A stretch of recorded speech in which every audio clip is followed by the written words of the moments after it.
এবং এবং বনানী থানা বৈষম্যবিরোধী ছাত্র আন্দোলনের অন্যতম যুগ্ম আহ্বায়ক সুবহান নিয়াজ তুষার এবং বনানী থানা বৈষম্যবিরোধী ছাত্র আন্দোলনের যুগ্ম সদস্য সচিব হৃদয় মিয়াজি এবং এই প্রাইম এশিয়া বিশ্ববিদ্যালয়ের অপর দুই বৈষম্যবিরোধী ছাত্র আন্দোলনের নেতা আবু জহর গিফারি এবং মোহাম্মদ মাহাতির হাসান, এই 5 জনের নাম আমরা সুস্পষ্টভাবে উল্লেখ করছি আপনাদের নিকট। এবং এখানে আমরা প্রমাণস্বরূপ আমরা সুবহান নিয়াজ তুষার, তার এখানে দেখেন বনানী থানায় এখানে রয়েছে এবং প্রাইম এশিয়া বিশ্ববিদ্যালয়ের নাম লেখা রয়েছে সুবহান নিয়াজ তুষার, এই বৈষম্যবিরোধী ছাত্র আন্দোলনের ব্যানার প্যাডে এবং তাদের স্বাক্ষরকৃত কমিটির অন্যতম যুগ্ম আহ্বায়ক এবং হৃদয় মিয়াজি বৈষম্যবিরোধী ছাত্র আন্দোলন বনানী থানা শাখার অন্যতম যুগ্ম সদস্য সচিব এবং প্রাইম এশিয়া শিক্ষার্থী হৃদয় মিয়াজি। এই যে এখানে আপনার দেখেন শুরুতেই হৃদয় মিয়াজি নাম রয়েছে, পদ রয়েছে তাদের স্বাক্ষরকৃত কমিটিতে, আসনাদ আব্দুল্লাহ এবং আরিফ সোহেলের স্বাক্ষরকৃত কমিটিতে হৃদয় মিয়াজি এবং সুবহান নিয়াজ তুষারের কমিটির প্রমাণ আমরা দেখালাম। এবং সেই সাথে আমাদের জাহিদুল ইসলাম পারভেজ শুধুমাত্র প্রাইম বেসরকারি বিশ্ববিদ্যালয় শাখার নেতৃত্বে রাজপথে সক্রিয় ছিল না, বিশেষ করে জুলাই আগস্ট আন্দোলনে তার বলিষ্ঠ ভূমিকা ছিল এবং তিনি নেতৃত্বের অগ্রভাগে ছিলেন। জাহিদুল ইসলাম পারভেজ নেতৃত্বের অগ্রভাগে ছিলেন এবং তিনি ময়মনসিংহ জেলার ভালুকা উপজেলায় যখন আন্দোলন সংগ্রাম চলমান থাকতো, তিনি বিশ্ববিদ্যালয়ে ভর্তি হওয়ার আগে সেখানেও সেই ভালুকা উপজেলা ছাত্রদলের ব্যানারে সক্রিয় ছিলেন। আমরা এই হত্যাকাণ্ডের সাথে দৃষ্টান্তমূলক শাস্তি দাবি করছি এবং আমরা এই আজকের এই আনুষ্ঠানিক সংবাদ সম্মেলন থেকে আমরা একটি কথা বলতে চাই।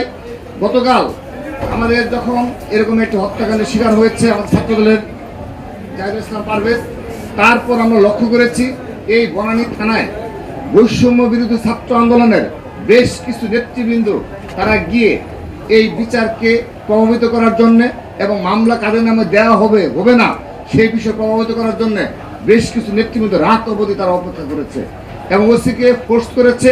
কিন্তু আমরা ছাত্রদল আমরা শুধুমাত্র ফোনে ওসিকে বলেছি, সেখানে সিসি ক্যামেরা ফুটেজ রয়েছে এবং বিশ্ববিদ্যালয় প্রশাসন রয়েছে, আমরা ছাত্রদলের কোনো নেতাকর্মী যেন না যায় আমরা সেই ব্যবস্থা করেছিলাম।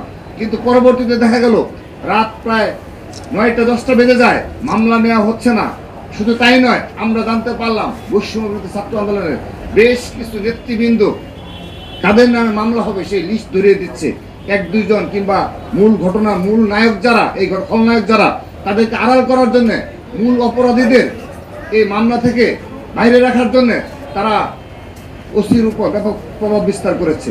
পরবর্তীতে আমাদের ছাত্রদল কেন্দ্রীয় সংসদের বিপ্লবী সাধারণ সম্পাদক নাসিরউদ্দিন নাসির সহ বেসরকারি বিশ্ববিদ্যালয় ছাত্রদলের সভাপতি সাধারণ সম্পাদক সহ আমাদের নেতাকর্মীরা যখন যায় তখন আমরা দেখেছি সেখানে এই বৈষম্যবিরোধী ছাত্র আন্দোলনের নেতৃবৃন্দ উপস্থিত ছিল।